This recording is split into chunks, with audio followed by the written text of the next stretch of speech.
Rachel Martin with The Buzz, and we are here in downtown LA at the premiere of The Lincoln Lawyer. I got a chance to talk to some of the cast about their unfinished business in season 2 and what we can expect in season 3. The red carpet starts right now. What can we tell you? It's a lot of twists and turns. I will tell you that we pick up where we left off at the end of season 2, and Mickey is defending the person accused of killing Glory Days, which was one of his clients who he cared for a lot and he was very close to. So it's a very personal season for Mickey that he's taking on this case. This season particularly, we're following it pretty closely. The book is The Gods of Guilt, and it's, in my opinion, and I think Michael Connelly would agree, it's the best of the series. And there wasn't a lot that we needed to improve upon or change. Not that you have to improve upon Michael's books, but sometimes you have to change them because they've been written a while back, so you have to change it and make them more modern. But this one, we stuck pretty close to the book, with the exception of some of the Lorna stories that we had to change because her character's a little different from the book. I can't really tell you much. It's fun. It's very relatable. It's really exciting. It's compelling. It's suspenseful. It is a whodunit, so that's always great. But otherwise, you're just gonna have to watch. Okay, I overheard you saying that your character has a glow up. Yes, she does. Please explain between season 2 and then season. See, you're gonna have to watch, but there's definitely a glow up that happens. I think my character this season is in the middle of a transition. She's in her late 20s, and I think she's trying to figure out who she is, what she wants out of her life, and I think that comes through 3rd season. Okay, you can't tell us anything else. Give us a little. I will tell you that Izzy dances this season. Izzy dances this season. Yeah, finally, 3rd season. I'm dancing. What you can expect from Lincoln Lawyer, a lot of twists and turns. It's funny, I was telling people we didn't know, for us, what was going to happen, who was the bad guy, who were the good guys. I was kind of hoping I might be a bad guy just because it's fun. Am I a bad guy? I don't know. But that's the whole thing about it. It's a big roller coaster ride, and I love that about the show. Everything comes together. The cool thing about this show, how well written it is, it's they give you a little thread here, a little thread there, and you don't realize till later on how it all intermingles and comes together in the end. So I will say that's the whole thing. Keep paying attention, because you'll be surprised what comes back. So I'll say that. This is going to be actually Eddie's first season. We find out that Eddie is a family friend, right? Kind of needs help, and has Mickey Haller come out and give him some assistance, help him get through a difficult situation, which is kind of Mickey's main thing. I'm gonna help those who need it, and definitely Eddie finds himself in need of some of Mickey's help. So it's really fun to see his arc this season, just within the first couple of episodes, to seeing getting into that situation, and then the help that that Mickey gives him later on. It's kind of wonderful. He just keeps giving them. I know that this season, I'll speak about my character, incredible transformation is happening. She becomes, I don't want to give it away completely, but something she's been working for a really long time.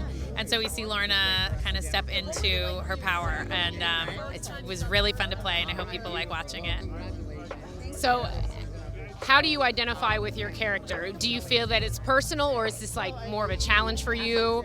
I think it started out as an incredible challenge because I come from a comedic background and suddenly I'm standing in court addressing a judge.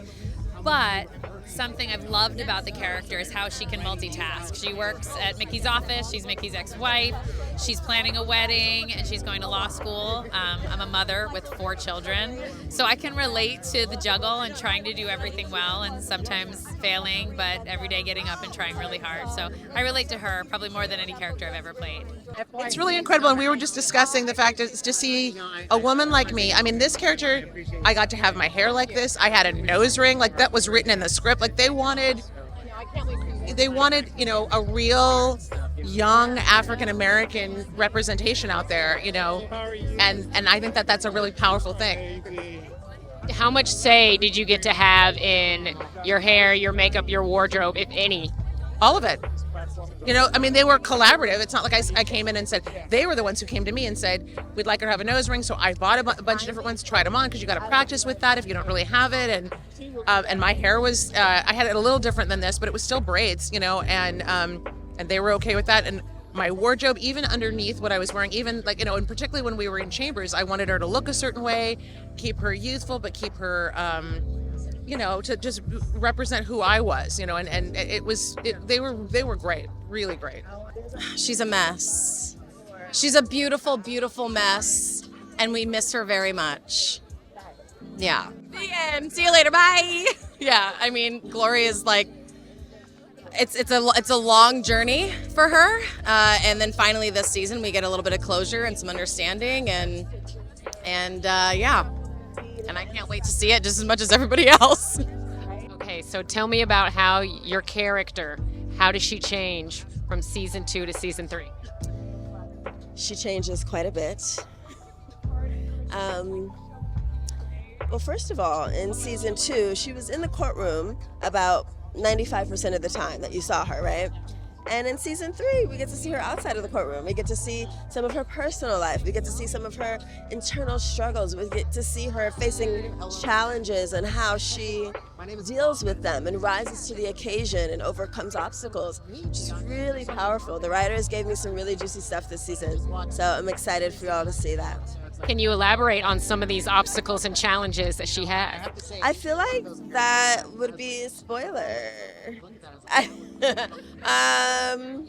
I would say, to keep it vague, they range from professional to, courtroom stuff. She is someone who really plays by the book. And so in moments where there's a stray from protocol or from, rules, it can be very uncomfortable. And then again, there's the personal stuff too, right? She gets to have a real life. She gets to have relationships and connections with people and see how those fumble and, come back into places of harmony, real life stuff. We are walking into some very dangerous territory here. Lord knows you can use some protection. You be careful. I mean it. What is the biggest challenge your character faces between season 2 and season 3? How does he change? The biggest challenge, I don't know. I think what's so interesting about Mickey Haller, or what I love about him, is that, and I think that's why people connect to him so much or are drawn to the show, is because he's one of these characters that has so many obstacles in his life. If it's the first wife, the second wife, the daughter, the addiction, the case, another case, and he has all these things. So I don't know. It's fun to see, kind of like the hero in this case, to see him like suffer and go through all these obstacles for him to succeed, to watch him succeed. So I don't know. It's always fun to play that. And in this season especially, I think they took it to another level. Those obstacles and the stakes. It just feels like every episode is like the end of a season kind of thing. Every time I was reading it. So yeah, excited. Can you please tell us about the car? It's a character. How did they make the car a character? It's so cool, isn't it? I really hope that when the end, the show's finished, and then they're like, Manuel, this is the rap present for you, and they give me the car. It's beautiful. If you go for him, you better not miss. I'm gonna find who did this. I'm gonna find him and I'm gonna bury him.